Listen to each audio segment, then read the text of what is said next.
Sekantis video, apie ką norėčiau pakalbėti, tai būtų daugiau skirtas matantiems.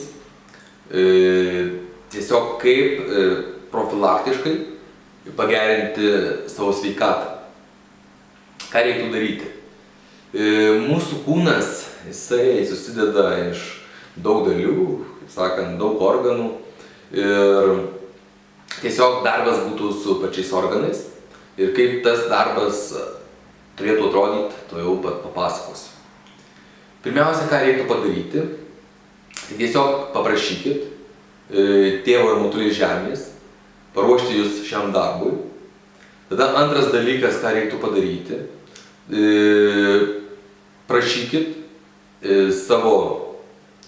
prašykit Tėvo ir Motulės žemės, kad uždėtų jums reikalingas apsaugas, spec apsaugas, filtrus, spec filtrus.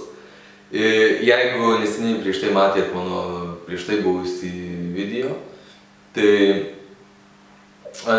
iš tikrųjų reiktų, galima tada jau apsaugų nedėtis, jau jos būna užsidėtos. Kada apsaugas dėtis, tiesiog patikrinkit per širdutę savo. Ar reikia apsaugų, ar nereikia. Ar reikia filtrų, ar nereikia. Ar reikia spec filtrų, ar nereikia. Jeigu naujai žiūrima, tarkim, video ir kažkokius tai darote, tai tada visada reikia tas apsaugos susidėti. Bet kartais tiesiog tų apsaugų pastoviai nereikia dėtis, reikia pajaust, kada jas reikia užsidėti. Nes yra tokių atvejų, kai žmonės, tarkim, reikia, nereikia, dedasi tas apsaugas, dedasi filtrus. Ir subtiliam lygiai jau ten būna visko pridėta, keliais sluoksniais tos apsaugos, tai filtrai keliais sluoksniais ir tiesiog tai jau apsunkina. Tiesiog stenkitės sąmoningai daryti tada, kada reikia. O aš pasakoju maždaug bendrai visiems, kaip turi būti, o jūs tiesiog kažkaip patikrinti, kas jums yra reikalinga.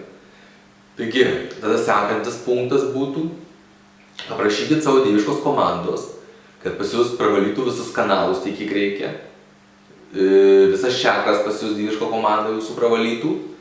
Tai irgi būtų kaip pasiruošimas darbui. Ir tiesiog prašykit, tarkim, yra kraujas, su krauju norit padirbėti. Tokiu būdu prašykit savo dieviškos komandos, kad paleistų situacijas, gyvenimus, automatiniam uždarimui, tuos, kuriuos reikia šiuo metu uždaryti. Ir tada komanda uždaro tam tikras situacijas su krauju. Tos situacijos greičiausiai ten bus su įvairiom, tarkim, krauju pasirašytom sutartim, ar ten giminės ryšiai, kurie susijęs su krauju. Tiesiog viskas, kas susijęs su krauju. Vienaip ar kitaip. Tada sekantis žingsnis būtų klausti savo dieviškos komandos, ar yra situacijų, kurios pakilo, būtent kurias reikia uždaryti sąmoningai. Nes komanda kai kurias situacijas uždaro automatiškai, kai kurias reikia uždaryti sąmoningai. Visų situacijų sąmoningai nereikia uždaryti, nes tų situacijų, prie tų gyvenimų tikrai yra buvę daug. Ir jeigu mes uždarinėtumėm tas situacijas visas be automatinio uždarimo, paprasčiausiai gali mums neužtekti šio gyvenimo ir neliks, kad mums būtent ką galim kurti šiam gyvenime laiko. Todėl mes uždarom, ką reikia automatiškai, ką reikia sąmoningai. Ir tokiu būdu, kai mes paprašom parodyti tas situacijas, kurias reikia uždaryti automatiškai, mes, tarkim, matom 1, 2, 3, irgi dedamės visas į karantiną, kad jos nesidubliuotų ir tokiu būdu nesimaišytų viena kitai, būtų aiškiau. Ir iš tų 3 situacijų prašom parodyti tą situaciją, kurią reikia uždaryti pirmąją, su tuo dalyku, būtent susijusi su krauju. Ir tą situaciją tiesiog pažiūrim, kas ten yra, prašom komandos toje situacijoje parodyti esmę, ką reikia suvokti ir ją bandom uždaryti 100%. Tiesiog uždarom, kai mes jau matom, komanda rodo 100%, patikrinam dar širdį, tikrai 100%, viskas paleidžia. Ir tą patį galima padaryti su kiekvienu tiesiog organu, su kepenim, su inkstais, su plaučiais, su kraujagyslėm. Tiesiog imam, klausim, tarkim, galime net komandos paklausti, tarkim, kokį nors vieną organą, tarkim, su kokiu organu man čia reiktų padirbėti. Pasiimam vieną organą ir su juo tą patį padarom. Aišku, labai svarbu per vieną dieną su tais dalykais tiesiog nepersistengti, nes irgi per didelis krūvis tiesiog, kenkia.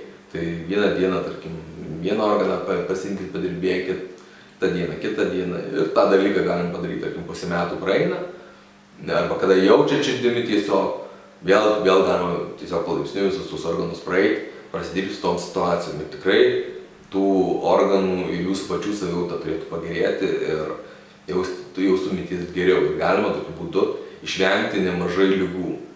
Taigi, tiek matantiems apie profilaktinį savęs patikrinimą ir sveikatos pagerinimą. Iki.